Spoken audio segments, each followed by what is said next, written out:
Welcome to the Chicago Bears Podcast, a presentation of ESPN Chicago, Chicago's home for sports. Here's your host, Pat, the Designer.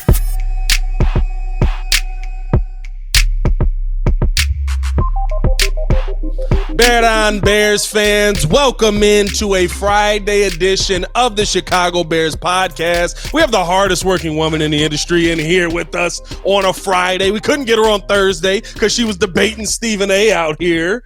Just getting too big for us. No, that'll never be the case. We've had to make a little schedule switcheroo around. You know, summer's a busy time. I'm not mad at it. Listen, we have to have our eye on the enemy as we do every week. We're going through all of the teams. We got Vikings week closing out with Mattew Coller in the building, covering the Vikings at Purple Insider Pod on Blue Wire Pods. Matthew, how are you doing today? I'm doing good. Shot a 42 on the back nine after playing a little golf this morning, so I'm feeling okay. Got a little sunburn going in the summertime, as one does in Minnesota. So yeah, I don't have to tell. Sometimes I have to tell other places that I go on, radio hits and stuff. Like, it's not actually cold in the summer, but I don't have to tell you guys. You're close enough to our state to know.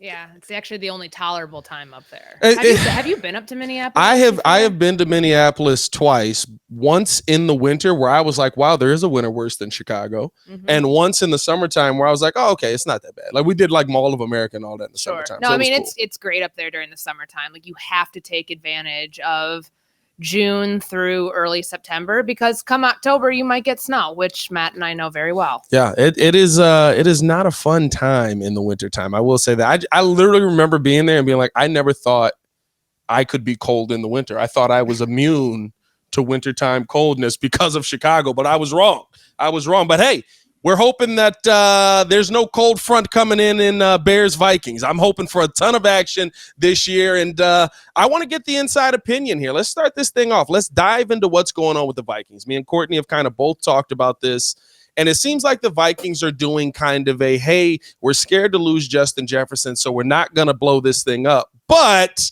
we do have to rebuild because this is not the team we want moving forward. Rebuild coming into this season. How are they going to be able to maintain that competitive edge that they had last season while it seems like the franchise is really in a state of flux right now?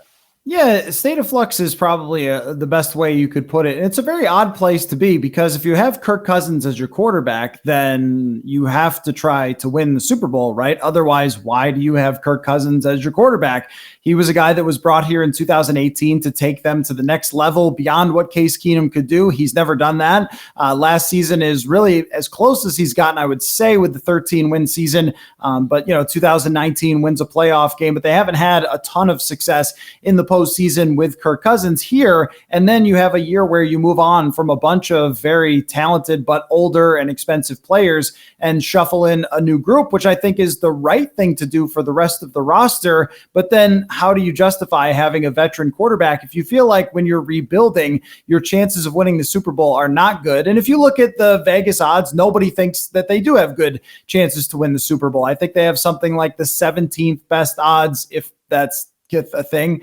If you could be 17th best at something, and they are projected to win 8.5 wins. And so I think that nobody in the outside world is really buying that this team is in a position where they could actually win. There are numerous new starters, young players, unproven players. And I don't think it would have been a better plan to keep Dalvin Cook, to keep Adam Thielen, to keep Eric Kendricks, because those players were on the other side of their primes and might not even be better than the guys that are young and replacing them. But at the same time, they haven't made a bunch of cap moves to go out into free agency and pick up a bunch of players. Right now, they have rookie cornerbacks or second-year cornerbacks, instead of, say, trying to get Marcus Peters or something like that, who's a free agent. And I think it's an interesting approach, because it is kind of trying to, live in both worlds, live in the, like, we still believe we could win the division potentially if the Lions do some Lionsy stuff. You could, because you have Justin Jefferson and you have,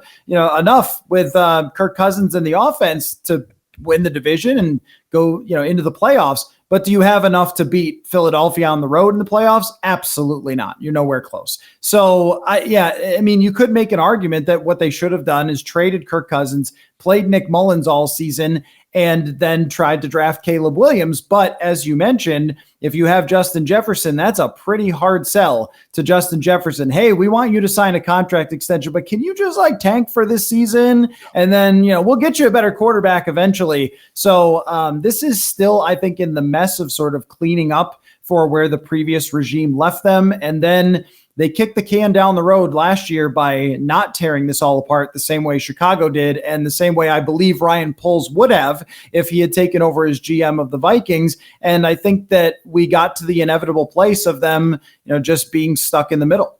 So it's been quiet on the Jefferson front. Like I know he showed up for minicamp. He wasn't going to get fined for that. Right. So, it's a smart move, but is this just an inevitability? Do we think they're going to follow the normal timeline of getting him his mega extension where he becomes the highest paid wide receiver around the time of training camp? What's the latest there? Yeah, it was kind of funny. I had some flashbacks, and you'll remember when Stephon Diggs didn't show up for some OTAs and then said he had like a housing problem or whatever. That was a fun one. That was a great excuse. Justin should have used that one too. Well, it was close. He said that he had some sponsorship stuff was what he said. I'm like, oh, really? For 3 weeks? You had a sponsorship every day for 3 weeks. He's working 9 to 5 doing who is his big sponsor now? Well, he and I have something in common, and I can show you guys. We have something in common. We are both sponsored by Oakley. So okay. We're also both seeking the same contract extension. So I love it. Yeah, are you really sponsored by Oakley now? Did you get that big of a glow up after I left? Yeah. Are we losing? I think we're losing. I think we're losing badly. Clearly. Did you see those? Of course you are. Because I have those and you don't. But they are cool sunglasses. But they sponsored the podcast for the summer. Yeah, that did happen. But that's not anything to do with Justin Jefferson. I just wanted to brag. But as far as, so he shows up at minicamp, he says, I had some sponsorship stuff, which really means sponsor this contract extension for lots of money. And it doesn't seem like there's any buzz toward this thing being close. And my read on the situation is, if you look at what DK Metcalf did last year, and I know it's a little bit different because he wasn't a first round pick, but DK Metcalf's team was in transition with Seattle out of Russell Wilson. Geno Smith is supposed to be a bridge quarterback. They're rebuilding parts of that roster. And Metcalf signed a short-term contract for lots of money, but probably not the 5-year deal that Seattle would have liked. And I think that there's a case for Justin Jefferson to say, sign me to a 3-year contract that gets me through the 5th-year option, through the franchise tag, at least for the first time where they could do it. And then we'll assess our situation again in 3 years. And I will then get to see what you guys did at quarterback, what you guys did at the rebuild, and decide if I want to sign a 5-year contract because I trust you. Because if this thing goes from 13 wins to Kirk Cousins to can't find a quarterback to total calamity, if you're Jefferson, eventually you're going to probably want out anyway, and that gives him more flexibility. But if you're the Vikings, historically, what they've always done with their superstar players is 5-year deals that give the team, no surprise here, tons of flexibility to renegotiate the deal, to restructure the deal, and oftentimes after 3 years to cut the player. So after 3 years, they get to decide, are we going to keep you or not? But there's a case for Jefferson to sign something shorter. And Joel Corey from CBS, former agent, laid this out really well, why Jefferson would want to do that. That's not me saying I've heard that that's what he wants to do. I just think that would be a logical conflict between how the team has traditionally done stuff. Their cap guy, Rob Brzezinski from the previous regime, is still here in a similar role. So I think that they would want to structure contracts a certain way. I don't know if that works perfectly for Justin Jefferson, but there is an element here of Justin Jefferson likely, I would assume, wants to be the highest paid player at his position. And the Vikings have no argument to say he shouldn't be. It really is, you are the highest paid player at the position or you don't sign the deal. And that means also the most guaranteed money as well. So I think it's one thing that Jefferson should want. He shouldn't want to show up at training camp without a deal. He shouldn't want to play on his 5th-year option and things like that. But it also wouldn't be unprecedented for him to say, if you guys aren't going to be serious about making me the highest paid player and giving me the deal I want, I'll wait. I'll catch a bunch of footballs, because even if he were to get injured, he is so young that anybody else would die for the chance to get Justin Jefferson on their football team. So it could get complicated after this, but I think both sides understand it is best for both for him to sign at least some type of extension. Let's say that everything does end up working out on the offensive end of the football, right? When you look at this offense coming into the season, you're still coming back with Justin Jefferson, Kirk Cousins, KJ Osborne in there as well, and no Dalvin Cook this year, going at it with Alexander Mattison. The one thing that I've noticed the most about Kirk Cousins is when his running game doesn't help him, he gets himself into a little bit of trouble because he starts throwing the football too much, and that gives him an opportunity to throw it to other teams. When you look at kind of how this offense is coming into this season, do you feel like there is going to be a step back in the wrong direction with Dalvin Cook? Do you feel without Dalvin Cook, I should say, or do you feel like it's just going to be business as usual? We'll roll in. Maybe we won't win as many of the one-score games we won last season, but this offense will still be able to go out there and put up good production. Yeah, it would be literally impossible for them to repeat what they did last year in the one-score games. I mean, it was historic, and also 8 fourth-quarter comebacks from Kirk Cousins. His career high had been 4 before that. And, of course, every one of them isn't the quarterback. I mean, the kicker made a 61-yard field goal to win a game, and Josh Allen fumbled at the goal line to help them win a game. But them having to rely on winning all of those one-score games is not something that's going to repeat year in and year out. So they probably have to be better. Also, some of their offensive statistics from last year were a little bit shaded by that. I mean, for example, Kirk Cousins threw the 4th most passes when his team was losing, which you would not think for a quarterback who won 13 games, but that happened. So a lot of those offensive stats, even a lot of the points, I mean, think about the Indianapolis game, they're way down. And so they had to score a ton of points with, against one of the worst teams in the league to come back. So I thought that even though, you look at the stats, points per game, they're 8th in the league. I think they were much more of a middling offense when you kind of pull back the curtain a little bit and look at who they really were. And I think that they can improve, and it really starts with the run game. You might want to tell some people in the national media, there's a reason they cut Dalvin Cook, and that's because he was not the Dalvin Cook of the past last year. I don't know whether it was the fact that he didn't fit as well with the run game as he did with Gary Kubiak and Kevin Stefanski in the past, in more of a put a fullback in there, run the outside zone. That wasn't who Kevin O'Connell was as an offensive play caller, or if it was the guy's had a lot of injuries throughout his career. We've seen many, many running backs through the years start to fade into their late 20s. He was playing with a shoulder injury last year, but he so often is playing with some kind of injury. The same burst wasn't there. Again, very typical stuff for running backs. And I also think that Kevin O'Connell wanted a running back who could catch the ball out of the backfield. That's never really been a Dalvin Cook specialty. So I think there was a lot of reasons it didn't fit. They brought in a blocking tight end. They kept their fullback. And I think that they believe that a rotation in the backfield led by Alexander Mattison can run the ball better. And I agree with your assessment. When the Vikings can run, Kirk Cousins is in a very comfortable place, running play actions, running the bootlegs. And I think last year was the first year of his career as a starter where he was not that effective in play action. I think that will shock Courtney because she probably wrote about it a bunch of times when she was in Minnesota, but he was actually not great with play action. I don't know how many times, Courtney, we asked him in press conferences, like, why are you so terrific in the boots? But, he wasn't last year. And I think they want to improve that greatly, how they're tying those two things together. But the big wild card is not just how they're going to react in the backfield. It's also Jordan Addison. You draft a first-round wide receiver. We've seen those go both ways. We've seen Laquan Treadwell and we've seen Justin Jefferson. Yeah. And I don't know which way it's going to go. I mean, it's very hard to project. I think it was the right decision to move on from Thielen, to draft Jordan Addison. But in year one, kind of anything could happen there. So are you a middling offense if Addison is not great? Probably. But there is the potential, if he is great, that they could take a step forward from where they were and be better than last year. And if that's the case, we're talking about them competing for the division. Didn't you not get to see a whole bunch of Jordan Addison either this spring? Wasn't he dealing with some sort of injury when he was coming in right after getting drafted? Okay, you'll appreciate this. So in rookie minicamp, it was not as aggressive as it was during Mike Zimmer, where he was running rookies out there 11 on 11, and they were playing pretty physical. That's not how Kevin O'Connell did it. It was, at least in the session open to the media, just individual drills. So the only thing I've seen Jordan Addison do is they have a metal thing that the receivers have to duck down and sort of go like do, and then make a little move and then run with their head down underneath the metal thing.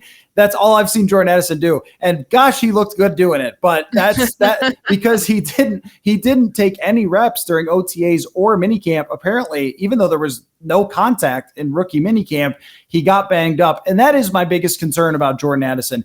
If you watch his college tape, the guy is a heck of a football player. I mean, he catches everything. He is so quick. He understands the pace of routes, which I think is really important. So it's not just, I'm going to run as fast as I can all the way through the route. It's like setting up guys, and he likes the nuances.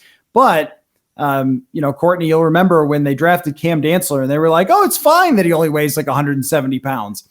It's usually not fine. I mean, because the guys hitting you weigh 210. Yeah. And that's something I'm going to be very curious about, is how he stays healthy, because he was banged up at the combine, banged up in OTAs and minicamp, and I believe banged up a little bit last year with USC. So can he stay healthy? I think if he can, he could be a good player. But those guys under 175 pounds, it's an uphill battle to play every week in the NFL. Didn't he start off at Pitt too? He did. Like, I feel, I remember him making Kenny Pickett look really, really good looking at his college tape, and I was like, oh, this guy's a stud. Like, you can make Kenny Pickett look good, you're a stud. Let's transition into the defense a little bit. The defense is an interesting topic, especially with the conversation with Hunter going on up there. I think that's really the question that Bears fans want to know, seeing as how it seems like this new regime of Vikings front office is willing to make moves within the division. Is Danielle Hunter going to be back with the Vikings, or is this a situation that seems like it might be out of hand and there's an eventual move coming? Yeah, Courtney, if you've heard anything, let me know, because this one is in the dark. Everyone's in the dark about where this one is going to go with Danielle Hunter. It feels like every year that I've covered the team, Danielle Hunter is having some sort of conflict with his contract. That was definitely the case last year. They decided to pick up an option last year that, again, kicked the can down the road with that decision. He came back from missing the greater part of 2 seasons and just was a monster. And he played in a different system. It was more 3-4 based, which is, it's very similar these days. It's not like the old times, but he was standing up. He was playing a little more of that wide 9 as opposed to close to the line of scrimmage. It didn't make a difference. He was just flat out excellent last season. Sacks, pressures, PFF grades, eye test, whatever you want to say. This guy's a monster football player. Yeah. And also an A+ person for this organization as well. I mean, he's always been the good soldier for this team. And really, there's about 3 different times he could have held out or fought harder for an extension and sort of said, okay, well, I'll take whatever the restructure is, come back and play. And I think finally Danielle Hunter's putting the foot down when you see the top players at this position making $25 million. And he says, well, look at my numbers.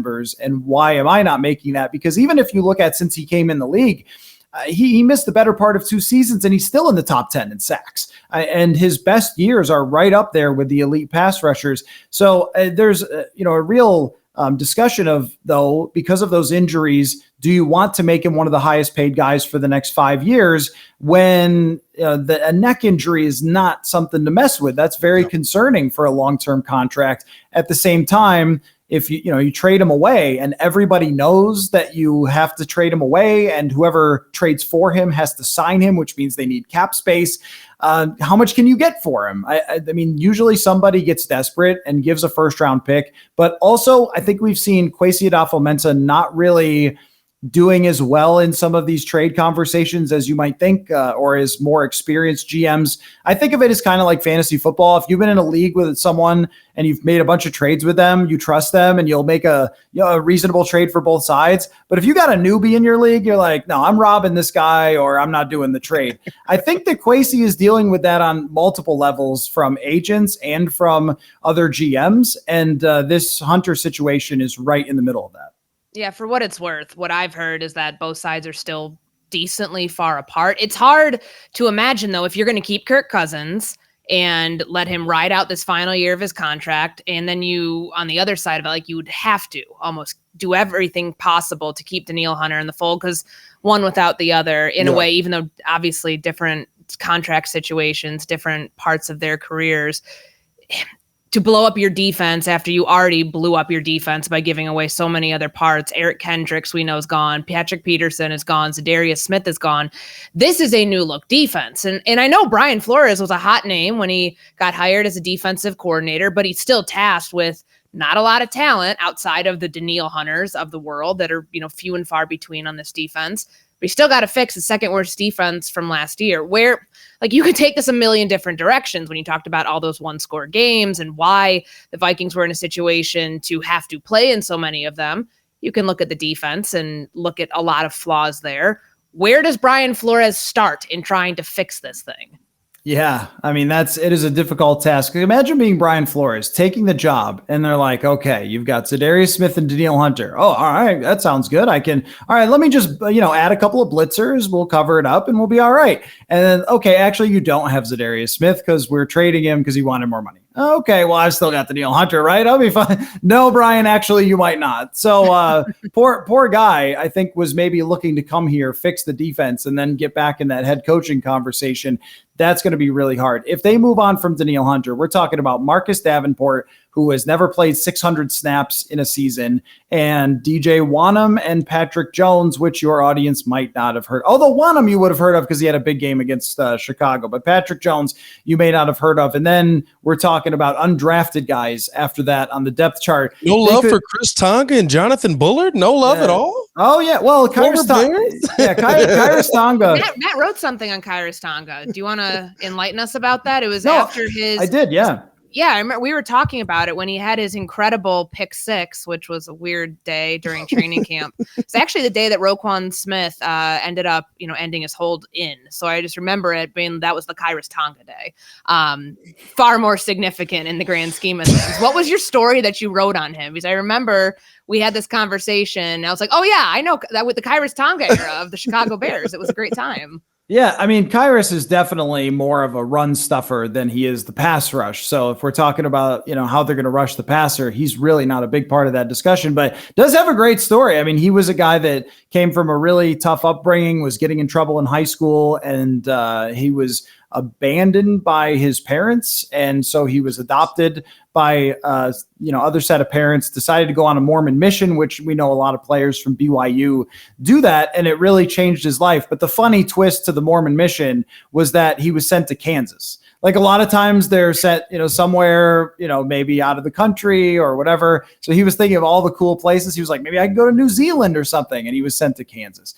But he really turned his life around and then has fought very hard to become an NFL player and has found a home with the Vikings. However, he will not be swinging the tides of the Vikings defense. He could be a solid run stuffer, though. So with Brian Flores, the difficult task here for Flores is that there's just so much unproven. Even if Hunter comes back, Caleb Evans, they really like him. He's a 4th-round draft pick, lanky guy, good at man coverage. And they were obsessed with Mekhi Blackman in the draft, and they took him in the 3rd round. They really loved him. At USC, if you go back and watch him, he's great at staying in phase with receivers, a mature guy.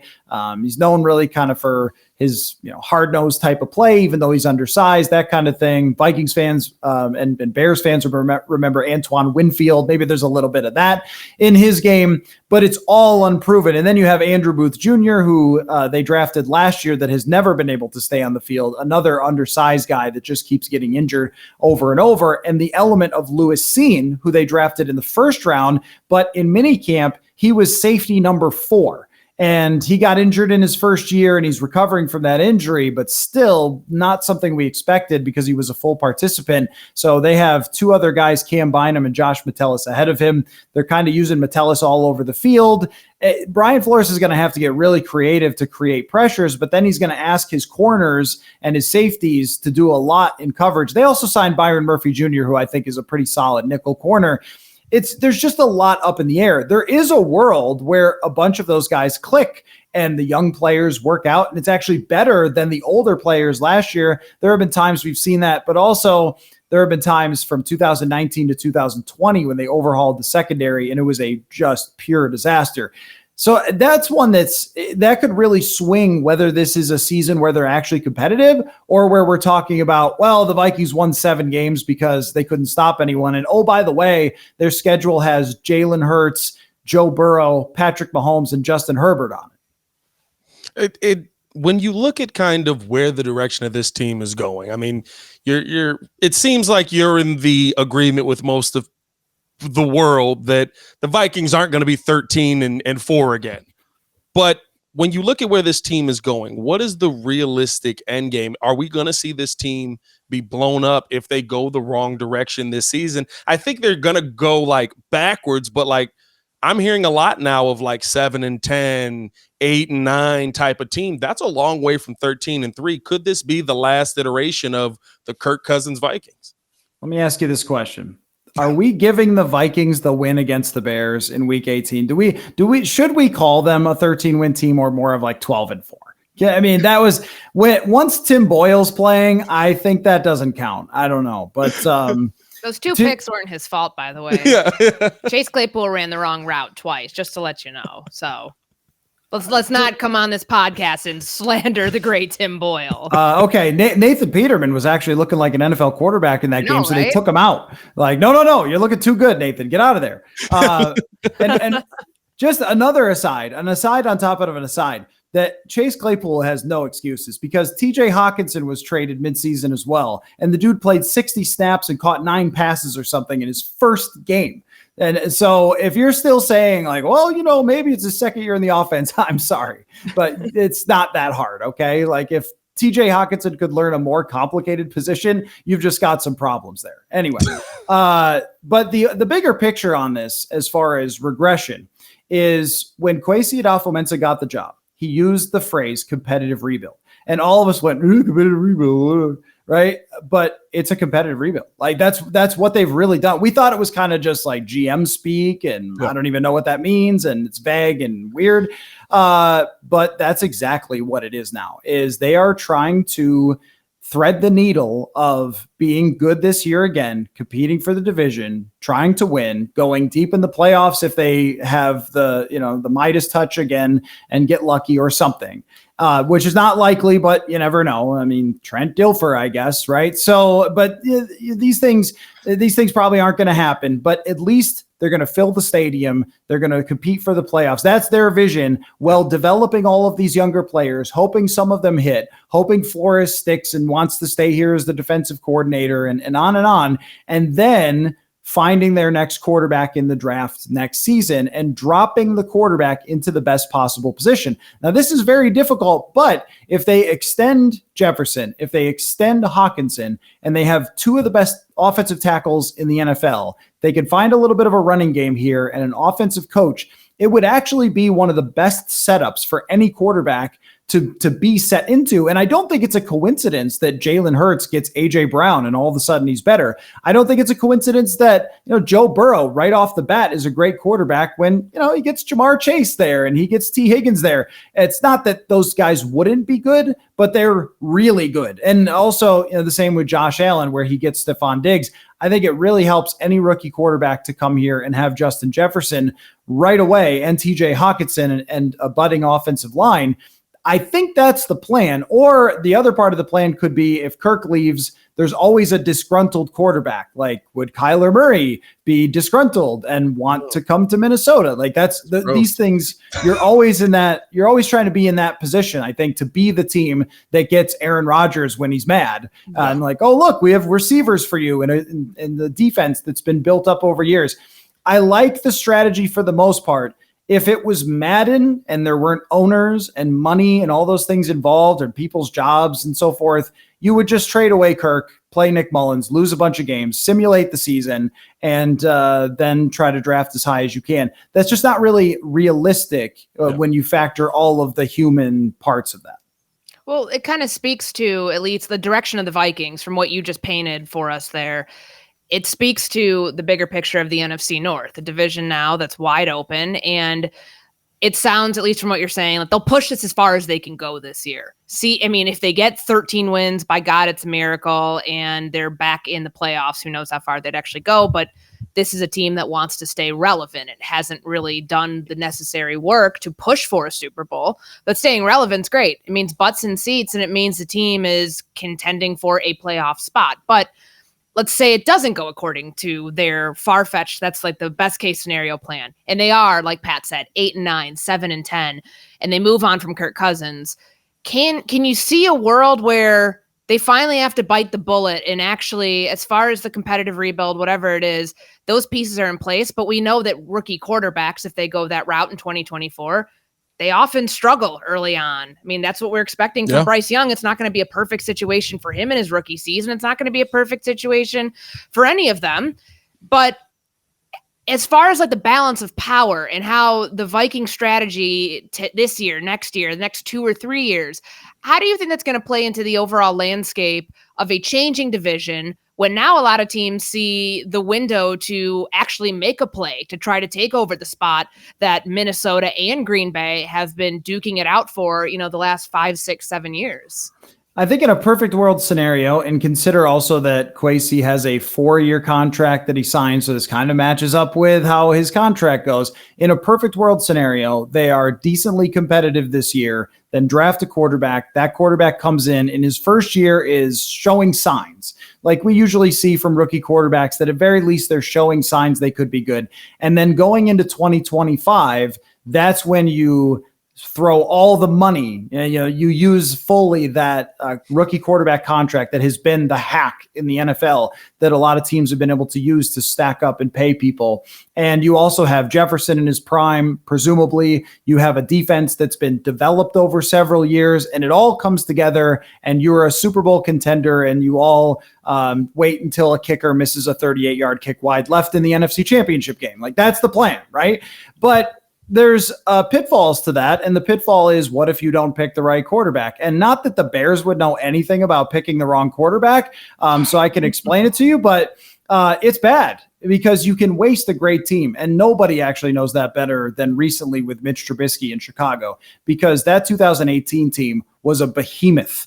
It was just a monster, phenomenal football team, top to bottom. And I know it wasn't all his fault, and maybe there's still some defenders out there, but if you had Patrick Mahomes, you would have won the freaking Super Bowl. And so that's what it comes down to a lot. And it's like, we could talk about whether Kwesi knows what he's doing or it's the right timeline or whatever, but what it will ultimately come down to, and we're not going to find this out probably for 2 years, is if they get the right quarterback in place. And then they are super dangerous because of the, Darisaw, Jefferson, the young players that they've drafted, and then the defense that they've been, building up and developing.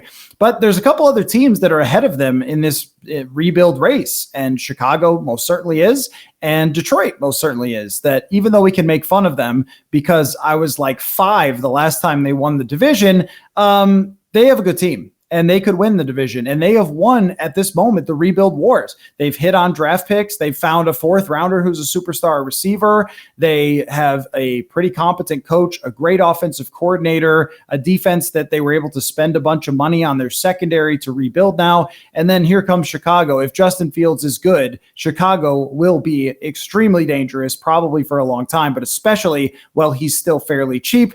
And I don't know what to think of the Packers at all, because I just have no clue what Jordan Love is going to be. And they're not really in that ideal cheap situation. If he's good, then he'll get paid and they'll be in a tough spot. I think that they could be middling for a long time.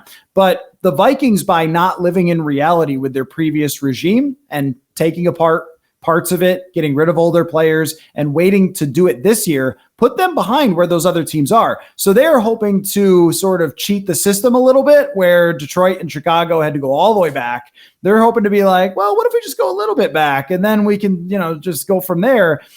And we'll see if it works. I think it's a very, very difficult thing to do. But if you get into the position next year in the draft, let's say they go 7-10. So they're drafting, 13th or whatever.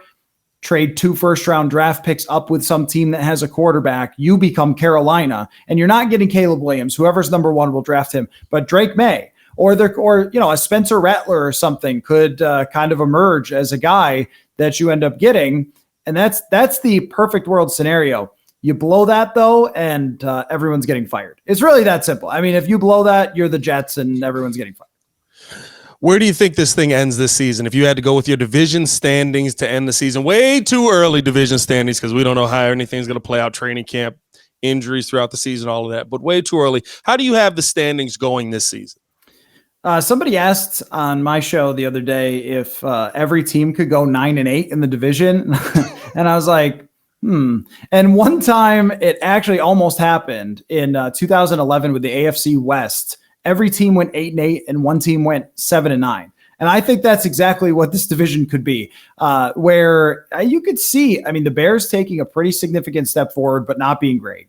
The Lions not being as good as everyone's giving them credit for because Lions. And the Vikings having enough on offense to win a handful of games that they're supposed to win. They do have a difficult schedule, but they also have a decent amount of teams that are like the Bucks, the Broncos, the Saints, not super scary teams that they could win enough to be in that conversation. And again, with Green Bay, like who knows what to think of them, but they have enough talent to win 8 or 9 games. So I'm not going to predict that every team will go 9-8. I just thought that was hilarious. But if I had to play it out, I think that Detroit probably wins like 11. And then the Vikings maybe 9, Chicago maybe 8, and Green Bay 6 or 7. And it goes something like that. That's projecting it on July 7th. And we don't know how, training camp or whatever is going to go. But that's kind of how I see it playing out right now. I think most people would probably be in agreement on that. The Green Bay one's interesting. I think we're in differing camps here. I don't think they're rebuilding. I don't think that's, obviously at the quarterback position, but this is not a rebuilding team. A rebuilding team's one that siphons off expensive veterans. And, this is a team that has a lot of its own draft picks, a lot of players on the defense or first rounders. I don't know if I would say agree. I think I'd flip it personally. I think that Minnesota could end up being 3rd. The Bears still maybe 4th, but a 7-8 win team. Green Bay 6-11. That's I could absolutely see it. But no, I think you're right. I think most people are looking at this Lions team and hoping just that they don't lions themselves into they be lying. Normal circumstances for that franchise. Because there's a lot of talent on that team. That's the one. The funniest thing to me about all of this going through these weeks, and I can't wait for next week, is that Lions fans are just like, we're not going to Lions this again. We finally got it right. This is the perfect situation for this, and now we're using it's amazing. And like every other team in the division is like, yeah, okay. You might say they're lying to themselves no. Okay. But I do think objectively though, like people make fun of Jared Goff, and yet he's had 3 offenses in his career be in the top 5, and he's taken a team to a Super Bowl. And the guy, Minnesota should have all the respect in the world for him because he's had some big wins against the Vikings in his career. So I respect him. Usually my lens for how I view other teams and other players is through kind of a Vikings focus. Like Akeem Hicks will always forever have all of my appreciation because just mauled human beings every time he played the Vikings. But I do think that Jared Goff can lead winning teams. And I don't understand why people look at him as some sort of subpar quarterback. He's not Mahomes. He's not Josh Allen. But also in the NFC, I'm looking around and not seeing too many of those guys. Yeah. And, we've seen him do it before with stacked teams. And, people kind of made fun of the Jahmyr Gibbs draft pick, but he's going to play and he's going to get the football and he's probably going to be good with the football. And they already have an elite receiver. They have a good offensive line. When Goff has time to throw, he could be good. So I have talked myself into the Lions without a whole lot of effort, just based on their roster. And I don't think history actually matters. I don't think it means that every Bears quarterback for the rest of our existence has to be a bust. It's because the Buffalo Bills and the New Orleans Saints could change your mind here, where, the Bills, they missed the playoffs for like 20 straight seasons and then found their quarterback and there they are. The Saints, was anybody worse? And when I was a kid, was anybody worse than the Saints? Was anybody a bigger joke? That they had like multiple quarterbacks named Billy Joe. It was just a disaster. And then they get Breeze. All of a sudden they're great. So I think every team's kind of around that corner. But it's really the other teams that are so hard to predict, because I could see the Vikings winning 9 or 10. I could also see them winning 7 if just a couple of things go wrong for them. And Green Bay, I agree with you, Courtney, that I don't think that they think they're rebuilding, not in Title Town. But I just don't know what to think of Jordan Love. And until he shows that he's a starting quarterback who's really good, I would probably put them at like 7 wins. But if it was 12 because Jordan Love is the next Brett Favre or Aaron Rodgers, I guess I wouldn't be totally shocked. Don't you put that evil on me, Ricky Bobby. Imagine, though, how excited people were when Favre left Green Bay. Oh, well, there's no way the next guy's as good as him, right? That one stinks. That one stinks. You had to go out with a right there. I feel like the last one have been like subtle jabs, like a couple pokes. You bring up Mitch, bring up missing quarterbacks, and then he goes with the Aaron Rodgers from Favre. That's the one right there. Cade McNown. That's how I'm going to end this podcast. I don't care if there's any more questions. The answer is Cade McNown. Oh, man. That's a name that I'm sure every Bears fan was hoping to hear today. The only quarterback I've ever seen never cross the 50 in my life. I've seen bad quarterback play. He had a game where he didn't cross the 50. That's bad. That's how bad you can get. Matt, let them know where they can find you. Let them know where you will be speaking and where they can bring their visceral Bears hate towards the Vikings. I was going to say, I'm sure I earned a ton of listeners for the Purple Insider podcast just by yelling bust quarterback. They can yell back Christian Ponder if they want. But Purple Insider podcast, purpleinsider.com is where all the written work shows up. And, I'm on Blue Sky and Threads and Twitter and Facebook and Instagram and MySpace and MySpace? Is MySpace making a comeback? We don't need another social media thread. But before he buries the lead here, he has a book coming out in August.